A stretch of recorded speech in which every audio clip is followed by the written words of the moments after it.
दोस्तों, भारत का पड़ोसी देश भूटान न सिर्फ हमारे लिए पड़ोसी देश है बल्कि भारत के लिए एक जिम्मेदारी है, क्योंकि भारतीय सेना की तरफ से भूटान की सिक्योरिटी की जाती है। इसके अलावा उनको मिलिट्री ट्रेनिंग देना, हथियारों की सप्लाई करना, एयर डिफेंस से लेकर के हर एक चीज की सप्लाई भारत की तरफ से की जाती है और ये सब कुछ होता है special relationship between two nations तहत। लेकिन रिसेंटली भूटान के राजा ने भारत से अपनी सिक्योरिटी बढ़ाने की मांग की है। अब इसके पीछे एक वजह जो कि सबसे बड़ी वजह है और वो है चीन। भूटान चीन के साथ एक बहुत लंबा बॉर्डर शेयर करता है और बॉर्डर शेयर करने के साथ साथ भूटान पर चाइना लगातार दबाव भी बनाता आया है कि उसके कुछ हिस्से चाइना को सौंप देने चाहिए। और वजह भारत का चिकन नेक, जिसे हम सिलीगुड़ी के नाम से जानते हैं। ये कुछ किलोमीटर का क्षेत्रफल भारत के नॉर्थ ईस्ट को कनेक्ट करता है और इसी लोकेशन पर चीन की नजर पिछले कई सालों से है। वो अलग बात है कि चाइना ने बहुत कोशिश की, इसके बावजूद भी कंट्रोल नहीं ले पाया और आगे चल के भी नहीं ले पाएगा, क्योंकि भारत ने यहाँ एडवांस एयर डिफेंस सिस्टम और हथियारों को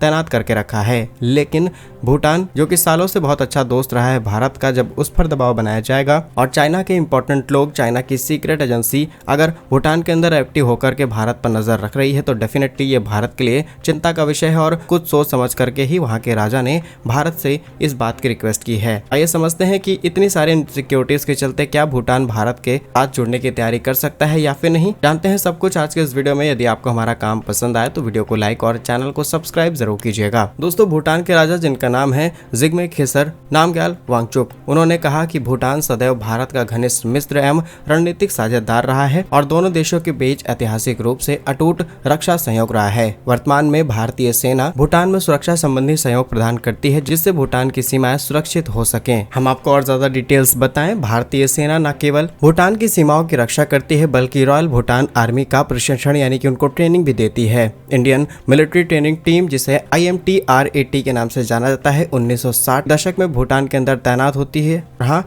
थिम्पू और पारो जैसे क्षेत्र में भी आरबीआई की तरफ से आरबीआई को ट्रेनिंग दी जाती है। साल 2024 तक IMTRAT 200 से भी अधिक भारतीय सैन्य ट्रेनिंग प्रोग्राम्स को कंप्लीट किया गया, जो कि भूटानी सेना को हथियार संचालन, स्ट्रेटजीज, युद्ध किस तरीके से कौशल तरीके से लड़ा जाए, इन सब की ट्रेनिंग देती है। साथ ही भारत सरकार विदेश मंत्रालय के आंकड़ों के मुताबिक भारत भूटान को 50 से 60 करोड़ रुपए देता है सैन्य सहायता प्रदान करने के लिए। इसके अलावा भारत ने भूटान को हल्के हथियार, टेलीकम्युनिकेशन इक्विपमेंट्स, कुछ व्हीकल्स जो कि युद्ध में इस्तेमाल किए जाएं। एग्जाम्पल के लिए साल 2023 में भारत ने भूटान को 20 आर्म्ड व्हीकल, 100 असॉल्ट राइफल दी। इसकी कीमत लगभग 15 करोड़ रुपए थी और ये सहायता भारत ने स्पेशली भूटान की उन सीमा वाले फोर्सेस को दी जो कि चाइना के साथ लैंड बॉर्डर शेयर करते हैं। यानी कि सीधे सीधे निशाने पर चीन था, लेकिन भूटान का सहारा लिया और लंबे समय से हम ये काम करते आ रहे हैं, इसीलिए भूटान को भारत पर बहुत ज्यादा भरोसा है। लेकिन क्या हो सकता है भविष्य में अगर बहुत ज्यादा दबाव बनाया जाए इनकी तरफ से भूटान पर, तो भूटान एक बार विचार जरूर करेगा कि जिस तरीके से सिक्किम भारत के साथ जुड़ गया, क्यों ना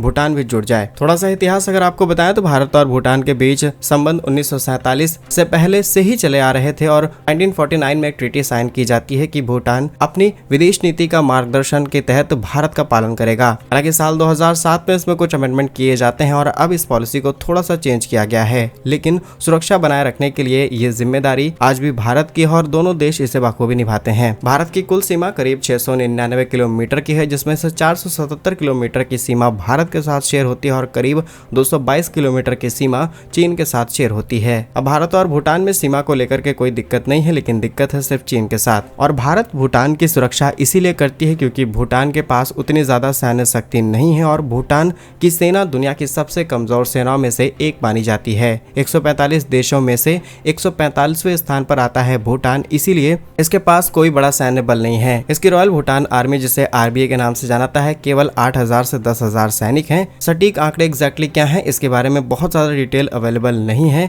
इसके विपरीत भारतीय सेना के पास करंटली 1.4 मिलियन एक्टिव सैनिक, जो कि विश्व की दूसरी सबसे बड़ी सेना में शामिल है, क्योंकि भारत के पास एक काफी लंबा बॉर्डर है और उसे प्रोटेक्ट करने के लिए हमें इसकी जरूरत पड़ती है। वहीं साल 2017 में जब डोकलाम विवाद देखने को मिलता है तो इससे भारत और भूटान की सुरक्षा में और ज्यादा एनहांसमेंट की जाती है। डोकलाम, जो भूटान और चीन की सीमा के पास स्थित है, एक त्रिकोणीय क्षेत्र है जहां भारत, भूटान और चीन की सीमाएं मिलती हैं। जून साल 2017 में चीनी सेना ने इस क्षेत्र में सड़क का निर्माण शुरू किया, जिससे भूटान और भारत दोनों ने अपनी सुरक्षा के लिए खतरा माना। भूटान ने इस चीज के लिए भारत से मदद मांगी और भारतीय सेना ने तुरंत हस्तक्षेप किया और लगभग 73 दिनों तक चले एक गतिरोध में 270 भारतीय सैनिकों ने डोकलाम में डेरा डाला था, जिसके बाद चीन को पीछे हटना पड़ा। और इस घटना में भारतीय सेना ने 3000 से भी ज्यादा सैनिकों को सिक्किम और अरुणाचल प्रदेश की सीमाओं पर डिप्लॉय कर दिया था, जिसमें टैंक, तोपखाने, ड्रोन्स तक शामिल किए गए थे। यानी कि एक बैकअप प्लान पूरी तरीके से भारत ने तैयार कर रखा था और किसी भी तरीके की एक्टिविटी चाइना की तरफ से होती तो भारत तुरंत इस मामले में कूद पड़ता। वहीं रक्षा मंत्रालय की साल 2017 और 18 की रिपोर्ट के मुताबिक इस ऑपरेशन में भारत ने लगभग 500 करोड़ रुपए खर्च किए हैं। यह सहयोग भूटान के लिए महत्वपूर्ण था क्योंकि उसकी सेना के पास ना तो संख्या थी, ना ही तकनीक और ना ही क्षमता कि वो आसानी से चीन की PLA के साथ लड़ पाए और उनका मुकाबला कर पाए, जिनके पास करीब 2.18 मिलियन एक्टिव सैनिक हैं। अब आप खुद ही सोचिए कि भारत इतना कुछ कर रहा है तो भूटान क्यों नहीं भारत के लिए सोचेगा। भूटान के राजा वांगचुक ने हाल ही में एक बयान दिया जहां पर भारतीय सेना भूटान की सीमाओं की सुरक्षा सुनिश्चित कर रही है और यह हमारे देश की संप्रभुता के लिए एक महत्वपूर्ण कदम है। और स्टेटमेंट उन्होंने गणतंत्र दिवस समारोह में नई दिल्ली के अंदर दिया था, जहां पर वो एक मेन गेस्ट थे। साथ ही वांगचुक का कहना है कि भारत के प्रति भूटान के भरोसे को दर्शाता है। भूटान की जनसंख्या केवल 7.8 लाख है साल 2024 के आंकड़ों के मुताबिक और इसका रक्षा बजट 2023 और 24 में 300 करोड़ रुपए था। इसके विपरीत भारत का रक्षा बजट 6.2 लाख करोड़ है, जो कि भूटान की GDP के कई गुना ज्यादा है। और ये जो अनइक्वलिटी आपको दिखाई देती है, इसकी वजह से भारत एक इंपॉर्टेंट देश बन जाता है। सीमा की लंबाई और थोड़े से बॉर्डर से जुड़े आंकड़े आपको बताएं तो साल 2023 में अनुमान लगाया गया कि उत्तरी सीमा पर केवल 2000 से 3000 भूटानी सैनिक तैनात हैं। इसके विपरीत भारत ने सिक्किम और अरुणाचल प्रदेश में 50,000 से भी ज्यादा सैनिक तैनात कर रखे हैं। इसीलिए भूटान पर लगातार चीन की तरफ से दबाव बनाया जाता है, तब भी भूटान नहीं झुकता क्योंकि पीछे से भारत का सपोर्ट है। और भारत के 50,000 से भी ज्यादा सैनिक डोकलाम जैसे क्षेत्रों की निगरानी करते हैं। आर्थिक सहायता की बात की जाए तो भारत भूटान को उसकी कुल विदेशी सहायता का 70 से 60% तक देता है। यानी कि साल 2023 और 24 में जो भारत ने भूटान को बजट दिया वो 2000 करोड़ रुपए से भी ज्यादा था और इसमें 10% हिस्सा सैन्य सहायता के लिए था। और चीन का खतरा ऑलरेडी भूटान पर लगातार है। अगर डेटा की बात की जाए तो साल 2020 से लेकर के 24 के बीच भूटान की सीमा पर 15 से भी ज्यादा अधिक बार अतिक्रमण किया जाने की कोशिश की है। इसमें से 70% घटनाएं डोकलाम क्षेत्र में देखने को मिली। भारत ने हर बार तुरंत एक्टिव प्रक्रिया दी, जिसमें ड्रोन की हेल्प ली जाती है, सैटेलाइट्स की हेल्प ली जाती है और भारत भूटान के लिए एक प्रोटेक्टर की तरह खड़ा है। बाकी क्या कुछ सोचते हैं यहाँ पे, क्या भूटान भारत के अंदर विलय हो सकता है या नहीं, कमेंट्स में अपनी राय जरूर बताइएगा। भारत कैसे ही वीडियोस पाने के लिए वीडियो को लाइक, चैनल को सब्सक्राइब जरूर कीजिए। वंदे मातरम, भारत माता की जय।